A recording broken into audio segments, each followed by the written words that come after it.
Hello, everyone. My name's Hank Setala, And I'm Casey MacBride. and here's another fun episode of Stir Crazy Shamans. Oops.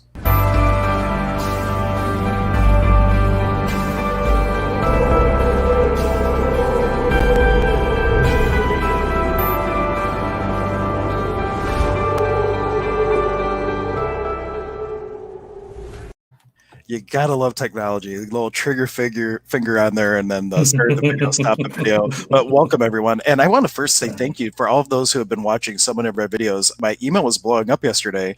There's so many different comments and things that are coming through in the videos. So if you've been watching and making comments, I just want to thank you for your contribution. That shows YouTube that we're relevant, and then we'll serve the video to more people. So if you're watching in the replay and you find value to it, please go ahead and make a comment. Make sure you do the subscribe button. And I learned a new thing: make sure the notifications are turned on, because if you subscribe without doing that, you don't get notified when we go live. So if you want those notifications, please make sure you subscribe.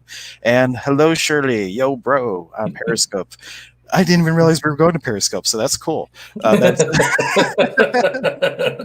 Spirit shifted it up here. And let me just make sure that is not going. So let me do that.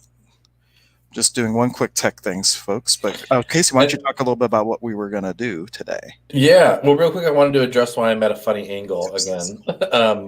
I have a foot injury, so that's why it looks like I'm looking off into some interesting void over here.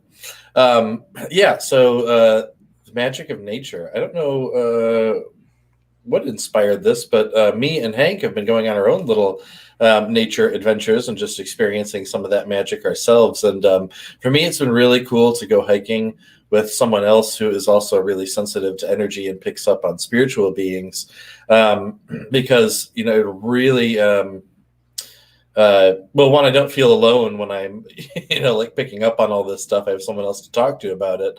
But then it really just drives home how alive the forests and any natural area really are.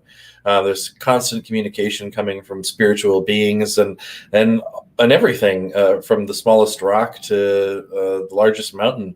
There's constant communication coming in from nature, and when you learn to really tune into that and open up your ability to perceive the more, well, they're subtle until they're not subtle, but the energies that for some people aren't as easily perceived, then wow, things really do become very magical. And you're no longer just walking through a forest, you're walking through a forest full of very alive beings that you can have a real dialogue with. And how cool is that? It's very cool. And for those of you who are about to just be joining us, I just realized that the way that we were streaming to some of the pages, it just now started. So surprise, hello again for people just joining us. This is an episode of Nature Magic, inspired Cliff Notes version of what Casey just said. We've been going out and doing a lot of nature hikes and things like that, and just thought we would have a little bit of a dialogue about the magical nature. And where should we start with the and Casey's hurt. That's why he's looking the way he is. Yes. I was just glad he's not associating that with the nature hikes, so he'll still go on adventures with me. I was afraid that he might say it's Hank's fault. I went on millions of hikes and never had an issue. Go on one hike with Hank. It would not be my first hike that I walked away from with an injury. I'll say that. Oh, go ahead. No, I was just going to say that when I was writing the description for it, the thing that I wanted to bring up to everyone first is that the magic is always there, and nature is always communicating with us, just as divinity is always communicating with us. The issue is that we're not always listening, or we're not always open to receiving the messages. How long has the earth been begging for us to hit that pause button because of the things that were going on with it, and we were either not wanting to listen or unwilling to listen or just blind to it. So just being in the open receptiveness of receiving that communication, then you can start having this energetic flow with nature, not just like the woods in your backyard, but even with the planet and with the universe itself at some point energetically. So during that was something a client of mine brought up the other day. They were asking, well, I need techniques for grounding, but I can't always get outside and blah, blah, blah. And I was like, well, even if you're on the top floor of a really tall apartment building, the earth is this massive thing right underneath you.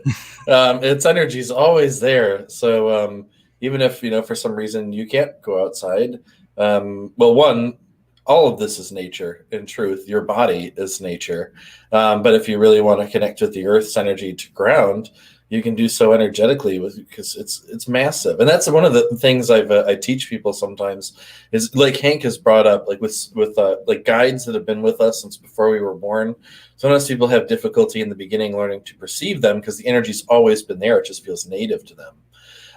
And same thing with the earth. Most people aren't really aware of the massive energy of the earth below them because it's been there since they were born or before they were born. And so it's an interesting thing to bring people's attention to the energy of the earth and just how vast and massive and powerful it really is. Because again, it's something that oftentimes we don't think of, but it's always there and it's always really powerful. And what would work for a lot of people to ground, this is just coming to me, not for Casey right now since his leg is hurt, but go ahead and jump as high as you can and watch how fast you come back down because of this little thing called gravity. You got this natural energy that's going to keep you grounded, quite literally. So if you're just open to even perceiving the energy of that gravity in a different way to help you energetically ground as well, not just your physical body, but all the rest of you as well, that's going to be a great resource for you. But at the same time, that's one of those rules that can be broken. I like to, there's this old cartoon, I've been trying to find it. If you're watching this video and you can find this, please send me a link to it. It's an old Bugs Bunny episode where it's like baby Bugs and baby Elmer Fudd. And they're doing their normal chasing thing. And Elmer Fudd ends up like running off of this cliff, and he's just walking there. And Bugs Bunny hands him a book on physics, and he's walking like in midair as he's reading this book, and then he's like gravity, and then. So the point of it is the energies are there for a purpose, but in awareness, you have the ability to use it or to defy it in a way and be able to go against that normal rule. But you can use it for whatever you're looking to create. So don't be bound by the rules, but use them for their intended purpose. Is where I'm going with that. And if you find that link, I will be so ever grateful if someone find that. I've been on a mission for years to find it. I have not found it. Well, it sounds like we just need to unlearn physics, and then maybe we'll be able to fly and do all kinds of amazing things. Yoda said that, unlearn what you have learned. Yes, that's the biggest part about when teaching people to do the kind of things that we do is people have to unlearn a lot of what they were taught. The biggest thing is people are taught to have this distrust with their own sensory experiences and their imagination. We're taught that there is such a thing as an unreal reality, right? So how do I know I'm not just making that up? Okay, well, how do you know you're not just making this whole reality around you up? You are. But people have like a distrust, they have an experience through their senses or whatever, and then they go, yeah, it's bullshit. It wasn't real. And it's like, okay, why? Why do you? But it's because we've been sort of like indoctrinated to have that distrust with our own experiences. And so it's more about unlearning all of that indoctrination than it is. And at that point, once you get past all the things you were told aren't possible and you've unlearned all of that, then everything comes pretty easy as far as all the energy work and communication goes.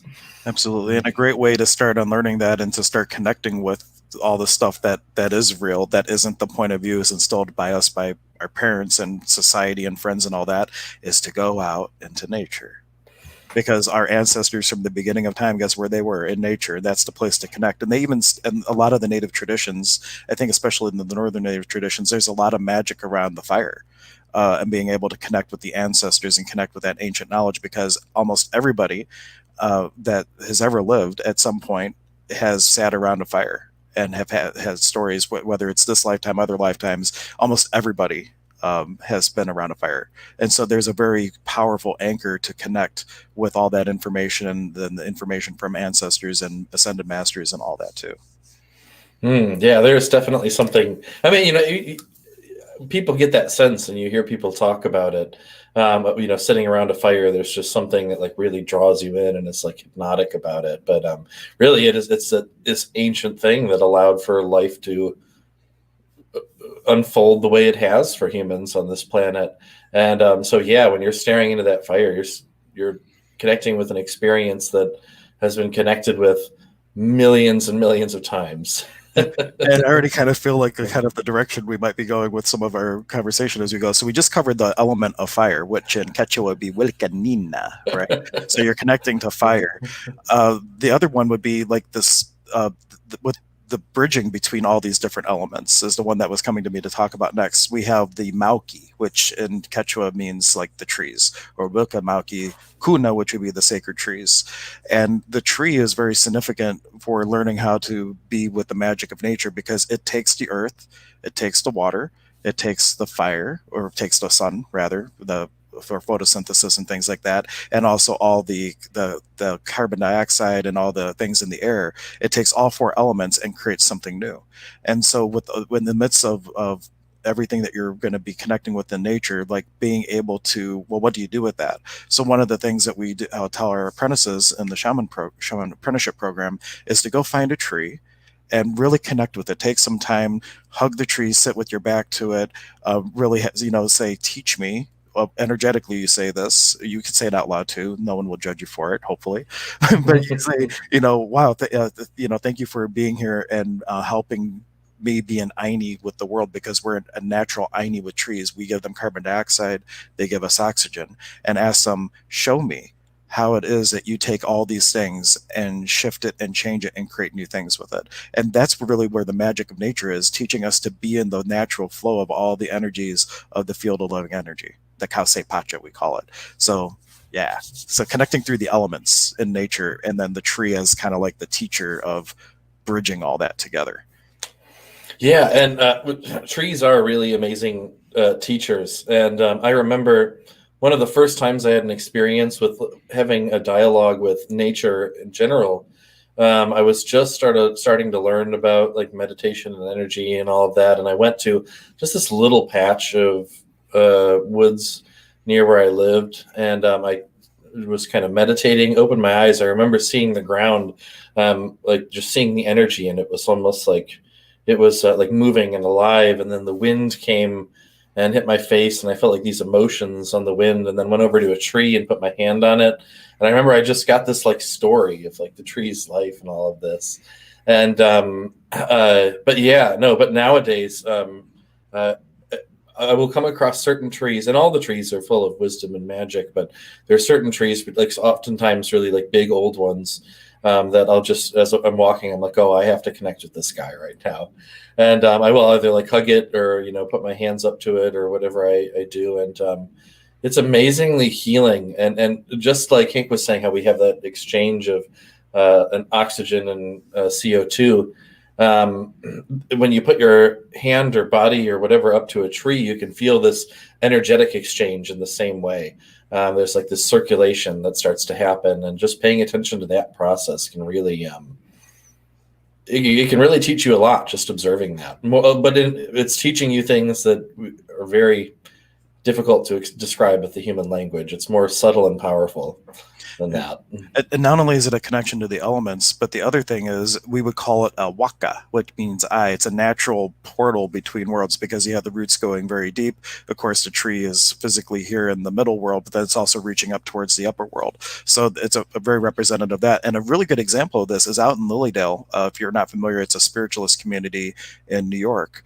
The students used to go back in the woods. There was this huge tree stump. In fact, we found one on our hike, this huge tree stump that we took a moment and just stood on top of it. And it's like a natural portal that you can kind of connect with the lower world, connect with the upper world. But the students that were practicing developing their intuitive gifts as mediums and psychics, they would go back to the woods and they found that they really were able to connect well when they stood on this stump.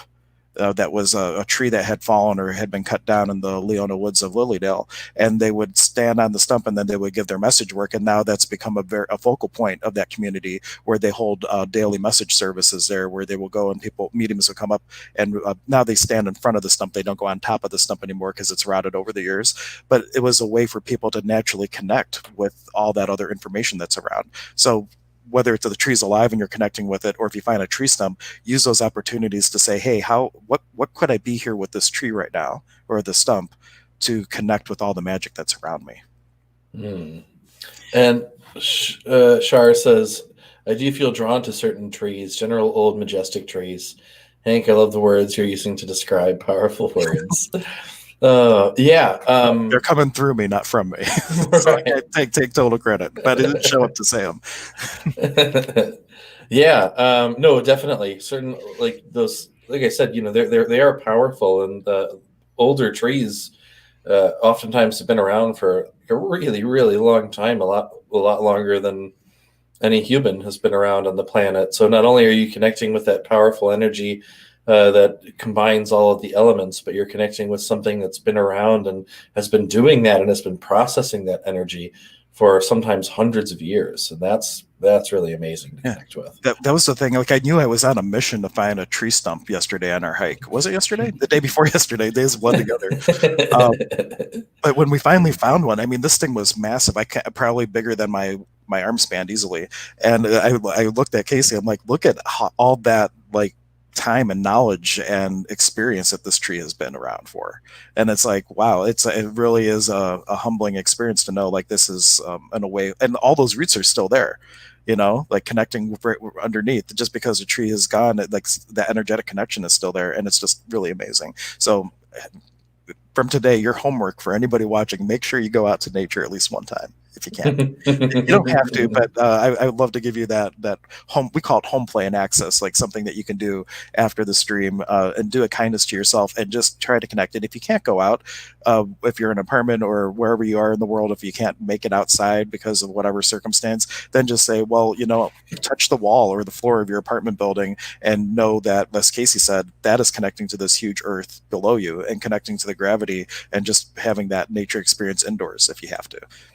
Yeah, and like I said, your body is nature too, and that's something that some people don't really take the time to connect with. We spend a lot of time up in the head and in the realms of thought. So really, just bringing your attention down inside of the body, you're also connecting with nature, and our bodies love that attention when we actually bring our awareness into the body. It's very, very healing, and I think that's part of the reason why there is so much disease and various um, forms of suffering that happen today is that we really don't give our bodies the attention. We don't listen to them. In the Peruvian tradition, it's looked at as the body is a reflection of Pachamama, and vice versa. That it's an all as above, so below. So it's like the micro version of the macro version. So like if you look at what's happening in the world, for the most part, I mean, there's exceptions and people do take really good care of themselves. But what if what's going on in the world with the planet and with people is just a reflection of how we're really caring for ourselves and our bodies? And as we start to take better care of ourselves, our connection with the mother increases, and it just creates this upward spiral of possibility, which is what I really hope is happening in the world now that everybody's kind of taken a pause and has had a chance to just be with themselves and their soul. What choices can we make going forward to take care of ourselves, to take care of the planet, that would really start to unleash all this magic that's around us? Oh yeah. And Faith was just saying that she went hiking yesterday, washed her arms in the streams and hugged a few trees. So much love from the trees. Oh, Absolutely. I love it. I love to hear about people doing that too, because I think if everyone on the planet were to just a couple times a week go out and do that, connect with nature, connect with the trees, really be present, not just walk with your headset on, listening to music and just exercising, but really connecting and being present in the forest. I think this would be an entirely different planet if Oh, everyone did that. absolutely, it would. Well, just on our hike the other day, as we were just leaving, there was like another family that says, "Oh yeah, this is like a regular thing now." Like you could just tell from the energy they didn't get out and do this often, but now with the current state, they were going out almost every day. It seems like they kept seeing the same people, and they were having like small talk between people. And then there was also people there with dogs not on leashes that were causing a little chaos. But the funny thing, just to tell you that, since I brought it up, I was thinking about this morning and had the awareness. The dogs were totally cool with everything. The one dog that started getting kind of agitated wasn't because of the other dog. It was because of the points of view and the judgments that these two other people were having about this other dog not being on the leash. And it was that Right. anger and agitation that was actually annoying the dog. It had nothing to do with the other dog at all. Right. It was the people. But it's like, I'm not going to have this talk now. I mean, in case you just kept walking. Yeah, that was pretty wild. So that was interesting. But then on a more positive note, that was really cool. We were sitting on this one overhang, looking over a river, and we were sitting there playing a little like Native American flute.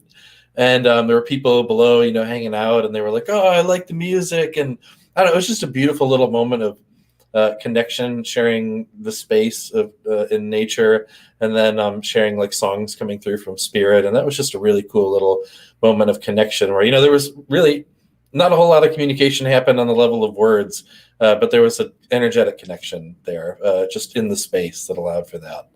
And I don't think that same connection would have happened if we were inside of like an office building or something. No, they So would just weird. It would be right. nice. Yeah, you do that out in nature and it adds to the environment, but you go to a corporate world where the goal is to get as much out of someone and put the least into them. Now it's an annoyance. Right. Which, by the way, folks, that's the definition of modern efficiency in the corporate world. How can I get the most out of somebody and put the least amount into them? And how horrifying is that? What can we be on the planet to change that and start to create more possibility around our interactions with the corporate world? Anyway. Yeah. So what else with nature? So we talked about trees, we talked about fire, and kind of with the trees, we talked about earth a bit. How about water? The first where we started our nature visit, we stopped. If you're local, highly recommend go to this little place called Columbia Park, and it's right on Columbia Road, right where it would go and dead end into the lake. So Columbia and Lake Road, and there is this waterfall.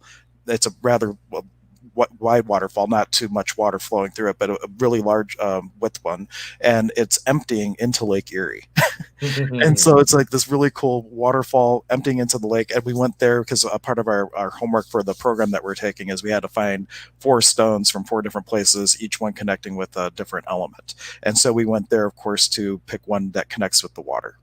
And there's just something to be said with the waterfall, like to connect to the energy of water. You could pick a lake, you could pick a pond, but there's something very healing about a waterfall and that sound of running water and its natural ability to cleanse. So in the Shaman program, one of the things we would tell students usually on the second weekend is you connect with this waterfall and you ask it, much like we ask the tree, show me how it is energetically that you cleanse things naturally, and you ask it to teach that gift to you so that you can then say I'm giving away secrets to Casey. You didn't know. No. I was just thinking that I've been every single waterfall I've ever visited. I've done the same thing without knowing that was something that you teach people to do. I think you saw me do it while I was there. I always put my hand up into the waterfall, and then I just feel the energy flows, and I let it flow through me, and then like wash as it like washes over the rocks and everything. I let the energy wash through me, and so like I've been connecting and learning from the waterfalls before I even knew that's really what I was doing. Yeah, and if you put a pause on all manufacturing and human incursion into the earth, over time the natural water flows of this planet, the veins of this planet would clear and cleanse everything. It's what water does. It's that running water or whatnot. But yeah, we have people, and you offer a gift to the waterfall. So just like with the trees, didn't mention it, but you could offer a gift of tobacco to the tree, or you could offer a gift of Florida water, or whatever it might be. Akin to was what we were doing, which is a special little ceremony to introduce yourself and connect energetically with the space. But for the waterfall specifically, you offer it's your hucha, your heaviness, because it's believed that water goes to the deepest depths of the underworld, to the uhupacha. And for that, the beings that live in the underworld, our heaviness is light for them. Just like Elizabeth Jenkins would say, she's another Paco, she would say that angel poop, angel hucha, is light for us, and our heaviness is light for the underworld, because it's all a matter of point of view. It's not good or bad. It's just what's light or heavy based on where you're at. So you offer your heaviness to the waterfall as the gift to it, to teach you then how to cleanse energy. So it's like this Aini is built into it as well. I love it. The more I learn, the more I really make the connections of what Aini means, the more I realize how I don't know. I don't even know the words. Just how beautiful and amazing that is, and all that it represents. At first, when Zane had mentioned it, I was like, divine reciprocity. Okay, yeah, I can kind of get with that. But then going out and like doing the things I've been doing for years, and thinking about it as like, okay, oh, that's what this is. That's what that's about. Like, I need that divine reciprocity is just it's everywhere. And when you start to really honor it and recognize it as this sacred thing that's always happening, wow, that's a cool recognition. Yeah, and it's also important to notice that it's not necessarily, what's the word I want to use? It's not necessarily what we would judge as an equal exchange, because some people, it's like, well, if I give you a pound of apples, I need a pound of pears. I need something equal, but it's just different. It's not a measurement, because we give the trees carbon dioxide, they give us oxygen. Like, is one more valuable than the other? No, they're just different. It's about being in the flow. It's not about what you're giving and what you're getting back. It's about being in the flow. Because we talked about it with Michelle with the crystal skulls, just to create a parallel with it. Sometimes you're drawn to something not because it's for you, but because they know that you're going to gift it to someone else. So what if the gift that you gave, the Earth's not even holding on to, they're giving it to someone on the other side of the planet that needed that energy, that's light for them. And it's all, you see, it's about the flow. It's not even that the Earth is just taking it and holding it. The Earth is letting it go too. It's all about always staying in the divine flow of things. And then you're not creating heaviness around anything, because you are but the hollow bone of which all creation occurs. I had McKay saying, I am absolutely crazy in love with water. As an empath, water is the most clarifying and cleansing element for me. Yes, and for me, I always feel water is very grounding as well. People always think of the earth, like not the earth, but like grass and mud and trees and all that as being grounding. But water is the largest part of the surface of the earth is water. Mm-hmm. And so for me, it was always like I always felt the most grounded and at peace when I was in or near the water.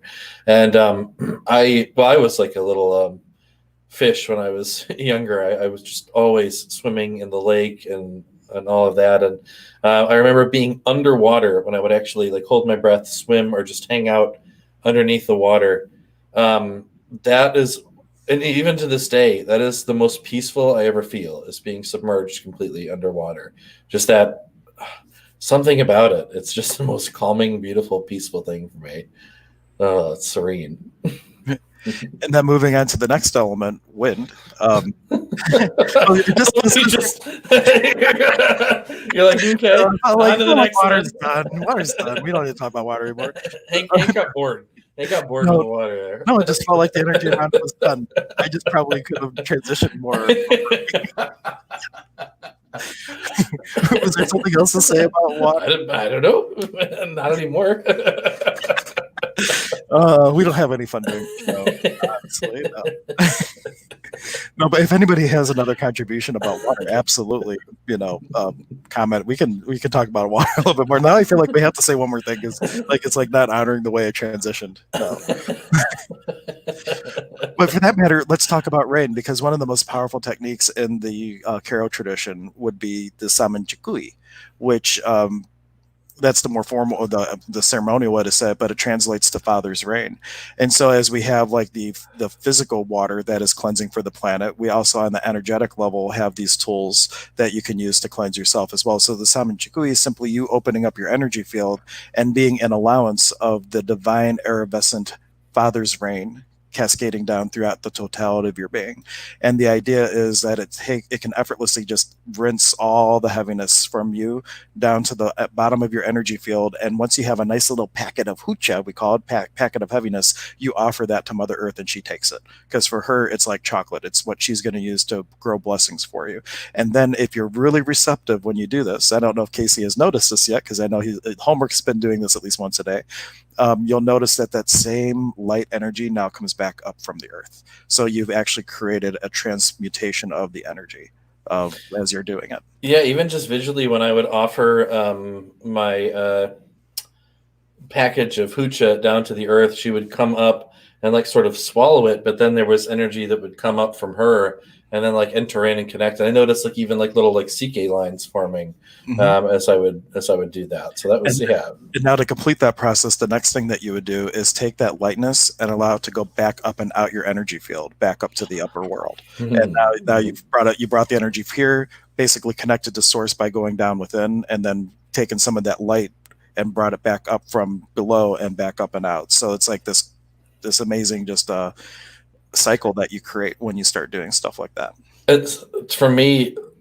I really think that's something I want to share it with like everyone, and I think maybe in another episode we'll start out or at some point just go through like a little bit of a lengthier Shaman Chikui, but it is amazing because I know we had I think it was McKay, yes, saying that she was an empath and needing like the cleansing and all that. Shaman Chikui for empaths is an invaluable tool. I know there have been a couple times since I've learned about this technique where I've been out in, like, especially at the grocery stores lately with all the craziness. I remember like the one time I went out and there was like the tension in that grocery store. You could just like cut with a knife. And even my mother's with me; she's more sensitive too. And she was like, "Oh, that was horrible." And we were both like way overstimulated after that. And I just came home and I was really not feeling good. And I remembered, okay, I'm going to run this Sama Chikui, and just did that for like 10 minutes. And I went from like feeling horrible to like being on cloud nine, peaceful, and just like everything's perfect and magical. And like, everything's amazing.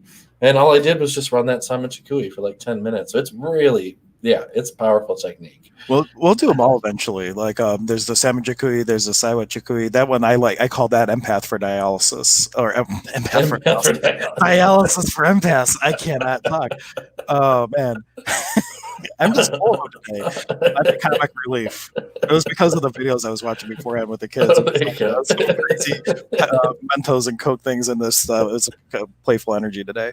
But it's you connect with the earth and you basically bring whatever energy you need into you and then out the other foot. And it's just creates this flow of directly with the earth even. And there's nothing to say you can't run both at the same time. You could get Father's Rain going, tap into the earth, get this other one going, and having two different types of energy flows that are constantly helping to clear the energy field of your body, being, and beyond. So definitely. And then McKay, I just wanted to pull up, said, "Me too. I always hold my breath underwater.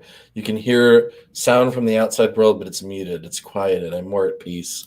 I almost think that there's some kind of, and I could be wrong on this, but maybe, like as we did a little soul retrieval thing on Mother's Day and going back to the experience of being safe and held in like the womb, I almost think there might be some kind of subconscious energetic association with like that being held in like the rocking of like the water and in that like safe, quiet. I don't know.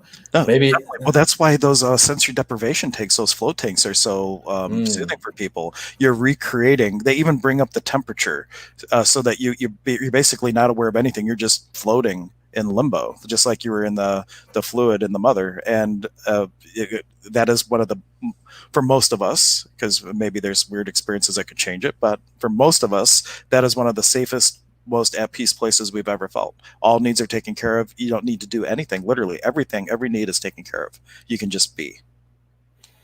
How awesome is that? And if you haven't checked out that Mother's Day episode, it was awesome. Check it out in the archive on YouTube and give it a thumbs up and a comment if you find value out of it. It's awesome. Yeah, that was wonderful. Unscripted. It just whatever came through. I had not planned. I knew what I was going to do, like in terms of like the ceremony, but the words and everything was just completely ad-libbed. And I was pretty useless on that one after the ceremony. My brain wouldn't work. So that's how you know it was good, though. And if Casey can't talk after some energy work, it was some good energy work. And then the idea behind it is the very first thing they do in Peru after a baby's born is they do a soul retrieval for being cut from the mother. So around Mother's Day, the whole point was kind of explaining that a bit and then going through a process so we can all recover our soul pieces from that experience. Yeah, that was a powerful one, definitely. Sorry, what were you going to say? I didn't mean to cut you off. Oh, I don't know. I was just seeing, just addressing the comments that are coming through. Shar said, agreed, you can't breathe in the grocery store right now. And Hank was telling me something kind of it. Speaking of Shaman Chikui, he gave me the example of like when someone's in the grocery store and they're just like, real angry about like being in the line or whatever it might be, to like, start running Sama Chikui on them, because they're spewing hooch all over on everyone. Yeah, if it's So not the energy field, it's fair game to work on. right. But yeah, no, but no, it is. It's an interesting situation. No, and I guess if you really want to have an opportunity to experience that, go to Costco, because they're requiring people to wear masks, and there's people waiting for I don't know how long in line, and then getting to the front and saying they can't go in, and officers have had to escort them away. So if you want a good chance to practice some energy work, that's a good place to go. Sit in the car, just don't go on the line, just sit in the car, just run the Samajakui and see what your experience might be. Oh. So okay.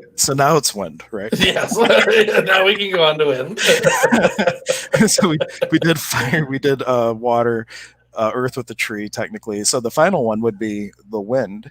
And one of the ways, let's see, how would you connect naturally? Because the way I typically do it is more ceremonially for the wind. But I suppose anywhere where you can really get a good breeze and to open yourself and connect with, like, where has this air been? What other parts of the globe? Because over time, I'm sure that all the air everywhere has been everywhere, right? So just breathing that in and breathing that out is a way for you to feel the interconnectiveness of everything else that is, if you really are allowing yourself to be open to it. And the trick with that, especially since we have some empaths on here, the trick with this, when you start to open up in that way, to just have the awareness of all that interconnectivity, is to be an awareness of it, but not to judge it. They say that when you name it, you claim it. So if you start opening up and you're aware of all these things, and you're aware of Billy Bo Bubba who's having a bad day, and you judge it as he's having, he's angry, now you've named it. Instead of just being aware of the energy, now you're making your own, because you're putting it through your own filters. You don't know what that energy is for him from his point of view. So like once you start judging things, that's where empaths can get in trouble, because they're taking on a lot of stuff, because when you add your judgment to it, then you're kind of allowing it to stay in your field in a way. And for the wind, for me, I know there was always this one. I have this distinct memory of this feeling of being on top of this mountain in Ireland, and just getting hit with the wind and feeling like this expansion, just this, like everything kind of opened up, and there was just this extreme lightness to everything. And I still connect with that when doing healing for people. For sometimes when I, like, if I'm working on something that's super heavy and doesn't want to move, I bring in the energy of that breeze, that wind that was hitting me, that caused that feeling of expansion and lightness, and I send that into them. And people always have really interesting, powerful experiences when I connect with that energy. But I mean, you don't have to go to a mountain in Ireland. You can go the wind happens almost anywhere, unless you're in a room where there's no windows open. But time, there'll be wind there too. A tornado will help you out of it. Right. But go outside and feel that, and realize that the skin is just an artificial barrier, right? It's not really the solid thing like we see it as, and that energy of the wind can pass through and work inside of the whole body. So yeah, just feel the sensation of the wind and really open up and feel that lightness, and feel how that breeze can just, same thing. All of these elements can help to cleanse you. And the wind, same thing. It can just blow away all that heaviness in the most beautiful way. Absolutely. And to go on that too, if you have trouble connecting with any of that, or allowing the wind to enter within you, science tells us that all matter is like 99 point some percent empty space. Like, so if it's 99 some percent empty space, what if the only thing that's stopping you from receiving that coming into your field is your point of view, or your belief that you can't? And all you have to do is to suspend your disbelief for a moment, and then you have the experience that you can. Because 99% of everything, of all limitations, is our own mind getting in our own way, because that's its job. It's to keep you here having this physical experience, but once you start to use it for the purpose of what it was intended for, so you can have the separate experience, you don't have to live by the limitations anymore. You can be aware of the purpose of it without having to get bogged down with all the rules and regulations of this world. You can break a lot of them. Just like the Matrix, when starts flying, some of the rules of this universe can be bent, others broken, and that's very much the way this reality works. There's some things in place because that's how it is, because it's a physical experience, but a lot of those are set in place just to hold the space so we can have this playground, and the rest are all these things that really are malleable and you can shift and change. I've been playing with time that we've been doing. Oh yes. Um, so it was amazing from my point of view, especially. But we were getting ready to go on our nature hike, our adventure, and Hank was working with his kids who had to finish some homework, and he told me there was like two more math problem things that they had to do, and that the first one they did took like 15 minutes. So I'm thinking like, okay, well, it's probably gonna be like half an hour. And I was like, Hank, why don't you just spend time so that it goes more quickly? And then Hank finally decided, like, okay, he's like, all right, I'm gonna do it. And then like not a minute later, he's like, okay, well, we just finished with the math, and now we have one thing left to do. I Like, didn't even know. what? I was like, that quickly? I'm like, did you just do it and they're done? They're done with the math? And he's like, yeah, we just got one more video to watch after that, and then we're done. And it was literally like he typed, okay, I just did it. And then like a minute later, it was like, yeah, okay, now we're moving on to this thing. Yeah, and there were these things where he had to think of story problems. So like he had to tell like a story problem, like, hey, Max played Mario Kart for 10 hours, Daddy played for 3, and Oliver did it for 2. Who played the most, and how much did they play together? Like all together. So it's like he had to write a story, then he had to show the math and the equations, and he always can never choose what story to tell. So that's like trying to draw out of him. But yeah, then once I did that, I wasn't even paying attention. It felt like a lot longer than a minute. It was a lot longer. But then he was done like that, and it was great. Yeah, it was. I just remember I was shocked. I was like, "Wow, I know I've experienced the time bending thing as like working before, but that was like." Well, you were on the other side. You were in the bubble of slowdown, so right. I was going slow, and we were getting it done. But for you, it was like that, so we were right. But notice, like I had forgotten about that tool that I have, and a lot of times we have the tools to influence our experience, but we just forget that we have them. And then it's great to have people around you like Casey or other friends who are spiritually minded, that when you're in the midst of whatever hoocha, whatever shit, spiritual human in transition that you're going through, they can remind you of the resources that you have, that, you know, you don't have to be experiencing it in that way. You could create a lot more possibility if you just start to shift things or to use some of the tools that you know about. Mm-hmm. Yeah, no. Oftentimes we do just need reminding, and so it's funny. Sometimes I will be in an experience where I'm not having pleasant emotions or whatever it is, and then it's like, okay, I've been going this whole day experiencing this, and I could have just done a simple like Samachikui or whatever else, and like been free of it like that. But sometimes we need to be reminded. So it's always wonderful to have friends who are here to remind us. Yeah.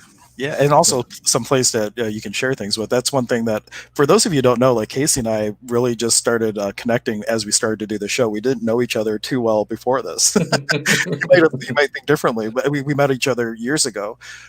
But through starting to really connect, just being able to, like Casey said, have some walking in the woods with someone that has the same awarenesses, to be able to share the things that that's equally nice or important, to be able to have a place to share all your craziness where it's appreciated. Because there is a little tool and access that I'll share. If you don't have someone like Casey or myself that you can share with, there's a little tool that you use before you share. It's called Just for Me, Just for Fun, Never Tell Anyone. And the idea behind it is, whenever you're going to share an inspiration with somebody, they're either going to be a contribution to that inspiration, or they're going to be a distraction from that inspiration. So before you go starting to share your magical moments, you can always check in and ask, will me sharing this bring lightness to it, or will it not? And this tool is only relevant to the point where you get to the place where you don't give a flying what anybody else thinks. When you're in that space, you don't have to worry about just for me, just for fun. But if you're in the place where your ego can trip you up still, and for all of us, we have our areas where we still have that, then I still use this tool for those areas. I ask, just for me, just for fun, never tell anyone, will me saying this be a contribution or not? And I'm just noticing your background is like blinking. It happens sometimes. What's going? Oh, is that a light in the room or something? Or? No, there's no light. There's no light in the room. It just randomly happens. The last time it happened was after the doctor zapped me with her biofeedback thing, and like I was on holistic highlights, and I'm like on the bio thing, and then she comes on, and like it's all going crazy in the background. I'm like, I don't know. I'm not doing anything different today.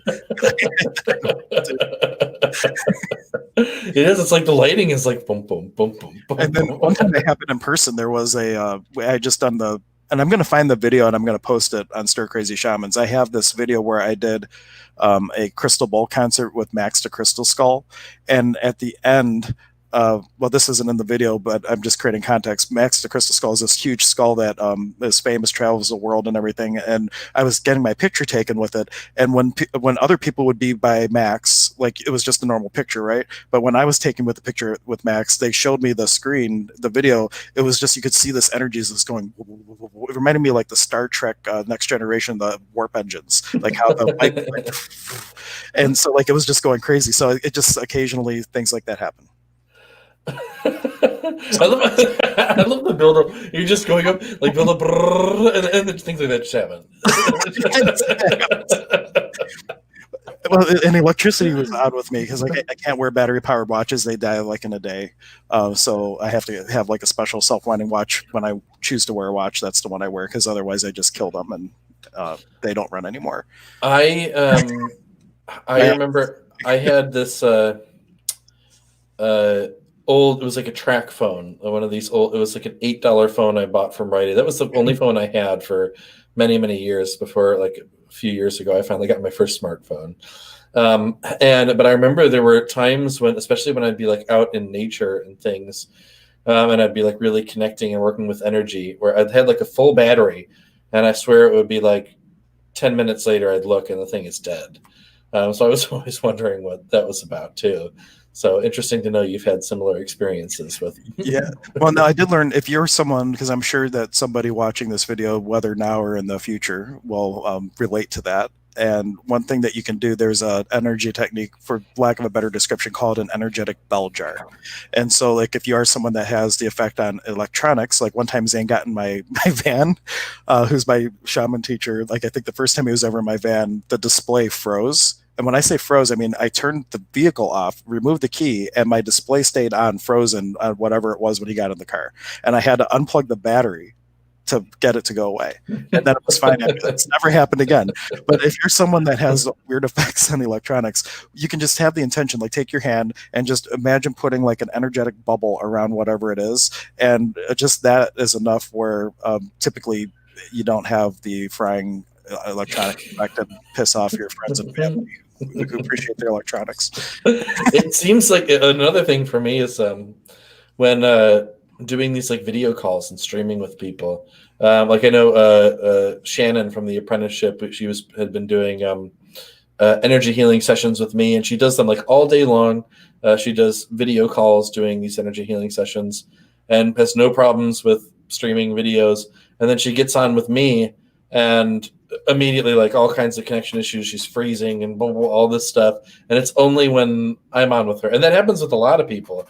I jump on and people are like, yeah, I never have any problems. I never freeze or anything. And then like I hop on with them and, and everything's fried. Well, I'm glad that hasn't happened with us. That can happen sometimes. And if it does, then ask Spirit, what could I do to mitigate this? And what's right about this I'm not getting, because that could be a real potency. But at the same time, just like in astrology, there's skilled and unskilled applications of energy. If that is a gift that you have to kind of control electronics or have an effect on electronics, how can you ask Spirit to teach you to use that in a way that will be more skilled than unskilled, so you don't have unintended consequences like freezing people's car displays or navigational systems. I remember when I first started to notice stuff like that happening was as I would drive like home from work every night, there was one of the street lights I would pass. Every single time I would get within like a certain distance of it, it would just poof, and it would like die and go out. So I only wonder like how many times they had to replace the light bulb on that thing because my energy field was just resonating with it in just the right way where it would like fry it. The city officials are about to start sending you the bills now, so you finally figured out what's happening. But it's funny. I remember I was telling my grandpa about that experience. And he was telling me that when he was a little younger, he lived in Florida, and he always played guitar, and so he was like playing guitar on these, I don't know what you call them, like pontoon boats or something, where people would hang out and like kind of party and stuff. And he had a gig just playing guitar, And when he started and came on as a part of like the crew and doing that, they said they would go through like an absurd amount of light bulbs, replacing light bulbs. And the guy came up to him and it's like, we had never had this problem before you came on. And it's only the days and weeks when you're on with us that like this happens. And then he ended up taking like a metaphysics course. And I guess he said this was back in the day when like this kind of thing was like, you just happened to find them and then you weren't allowed to write anything down or tell anyone about it. And it was like just very different in terms of like how the information was available today. But they taught him how to like, they said his aura was just this massive thing that was just shooting out and like affecting everything. So they taught him how to bring his aura in closer to his body. And then since he learned how to do that and control that, then the light bulbs never broke again. And the guy came up to him and said, I don't know what you're doing different, but keep it up because we're not going through all the light bulbs anymore. It's amazing. Information is so much more available today. It's unbelievable. Google and I mean, there's still a lot of things that are secret. Like, oh, I think I told you this. I don't know. I was on with Brian Tuesday for Midnight Meanderings, and he's going to try to get his kahuna on. And he has it's like this Hawaiian kahuna that I guess has a pretty cool information to offer, but he's really reserved about sharing. And so I told him to go to the kahuna and say, well, if this is, because the guy's calling this like the end times, meaning like it's a shift in the world that we are in and entering into a new age or whatnot. But he doesn't share anything publicly, like on forums like this. And I told him, well, if it is the end times, if not you, who? If not now, when? And see if he'll come on. Because all these traditions, like the Quechua Quechua tradition, talk about these signs that it will be the rainbow tribe of man coming together again, sharing all their information. And they took that as a sign and started teaching the children of the north all the curandero and the Karo traditions. And as such, I wonder if the kahuna might end up coming on Stir Crazy Shamans and sharing some of his secret knowledge with us. If it's, now it's the time, really. So kind of a side note. Fun episode if you guys want to go back and watch it. The only one I do without Casey right now. The secret, too soon to stay up till midnight. Before kahuna, maybe you'll stay up. I don't know. Yeah, we'll see. And no, but there was something a friend of mine said where now are the times for the masters to come down from the mountains and put up their open for business signs. That would be cool. Let's see. Oh, go ahead. I was just going to say, but yeah, no, now we're definitely, I mean, every culture, we've talked about this a little bit before, but every, like, a lot of indigenous cultures, ancient, like, spiritual traditions are very much all saying the same thing, that this is like the end times, the mass awakening, the foretold times, however they put it. But there's just parallels all over. And even in like with the crystal skulls, there was something that came up with the talk in Michelle about how like there's the skulls are going to come together for like the awakening of the planet and all this stuff. So we are in very exciting times. And I just made this or shared a post on Facebook, and it was like these like three people standing like on the earth, but it was like on the like curvature of the earth, like where you could see it from space and everything. And it was something to the effect of, you're here right now, you chose to come from like divinity to be here in this moment. And so like, like enjoy the ride. And then I kind of expanded on that in my post, and I was just like some things me and Hank had spoken about a few times, but how amazing is that? You left perfect divinity in the infinite realms of spirit, where you can have more amazing adventures and freedom than you could possibly ever imagine. And we came to be here on this planet, of all the places we could be, all the realms, all times, all everything. We chose to be here right now. So how amazing is that? This is something incredible we're experiencing right here, right now. And so not to take that lightly, to really, truly be present for it. And also, I just want to bring this up. This was a comment on my my watch party. Someone made a comment, and this was kind of going back, but it's worth to bring up. When I think it was Mary Lee that was saying, ask permission. Fearful for someone to have you work on them without permission is frightful.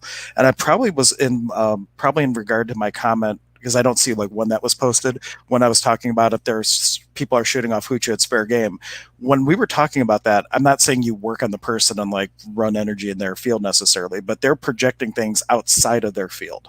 And so when you have like a heaviness that's just in the atmosphere, that energy is fair game. That's just in the environment, and you can run that. It's not an intrusion on someone's free will or anything like that. It's not like you're going in and, you know, doing plumbing work or something in their innards and all that kind of stuff. You're just in the energy field, the big bubble around us that we share, and you're just running an energy to make it lighter for everyone because they're making it heavier in a sense. So just thought I would bring that up since I saw the comment. And how cool is it? It gives you closed captionings on as we're talking. Isn't that cool? Oh, neato. Yeah, that is pretty cool. I didn't know it did that. That's awesome. If you're watching on the watch parties, I guess you get closed captioning. Speaking of that, though, I remember I made the joke after I watched the movie Doctor Strange. After I had enough people tell me that like I need to watch that movie because I would really like it, and I did. But there's the one scene where the guy's like all, he travels, spends his last money, and like just has nothing left, and goes to meet with this person who's supposed to teach him how to use like the spiritual arts to heal his hands. And so he's like a very like logical, like atheist kind of guy. And he's like, how do I learn to do this? And he opens up a book, and there's like a picture of like the chakras going through the body. And he's like, do you know what this is? He has like the sinking look on his face. And he's like, yeah, I've seen that before in gift shops. And like just has this whole thing where he's like, this is all crap. There's no such thing as spirit, and blah, blah, blah. And then she just walks over to him and like, boom, hits him on the chest and knocks his spirit out of his body. And he's sitting there looking at like time slowed down as his body's like falling. And then she just like yanks him back in, and he's like, what the hell was that? Like, but so we were talking about that. And then the reason you were just talking about like, not intruding on people's energy fields. But last night I had a dream that I was doing that, where I don't know what the situation was, but it was someone who was like not understanding like how like energy worked, and was like really like wanted to learn but was getting in their own way. And then I was just like sat there and like built up this charge and like just like pushed them out of their energy field. And I was like, oh, maybe that's spirit telling me I might be able to do that someday. Just to speak to this comment came through. So we're talking end times. I am not meaning apocalyptic. I'm meaning that we're shifting from one. People always talk about the shift. This is the shift. Like the world is changing, and that's going from one age of thought or whatnot to a new age. So that is how I didn't talk to the Kahuna personally, but that was my impression of the energy as Brian was talking to me. Yeah, I mean, apocalypse, sure, why not? It's the apocalypse of everything that used to be, and that we will rise anew. Because one thing for sure, consciousness is continuous. You can never not be. So all an apocalypse really could be was a shift of experience from one thing to another. Right. So that is, yeah. So rest assured, you will continue no matter what. Yeah, no, yeah, we'll always be here. So anyway, yeah, we're coming. Oh, yeah, that's right. We're trying to keep these under an hour for the Instagram thing. Yeah. Okay. So we got a couple minutes to wrap up here. But we can always edit it if we had to too. But I'd rather not if we don't have to. Yeah. Well, this feels like a good place to wrap it up anyway. So I just want to thank everyone for being present today. And like I would just say, like Hank said, the homework. Just go out, find some time to be in nature and really connect and be present there. Some people have that tendency to have the headphones on and walking, listening to music. Just listen to not just the sounds, but the energy and the feel and the flow and the exchange of energy that is there in nature, and watch how that can be the most healing thing for you. And one final thing to connect, as you're breathing, one way to connect with nature is just that, not just that it's the air exiting you or the air coming in, but take each breath as an opportunity to experience the interconnectedness of you and the planet. It's not just the wind, it's also your intention. We call it a pakui in this tradition, where you can build up a charge of intention or a declaration of will into the universe, and you send that out on your breath into the world. So you could take every single breath, if you're really in the moment, every chance you could get. How many breaths could you take that would have these charges of intention that would go out and ripple out into the universe and bring back whatever you're looking to create for yourself? So that's where I would end with that too. Oh, I love it.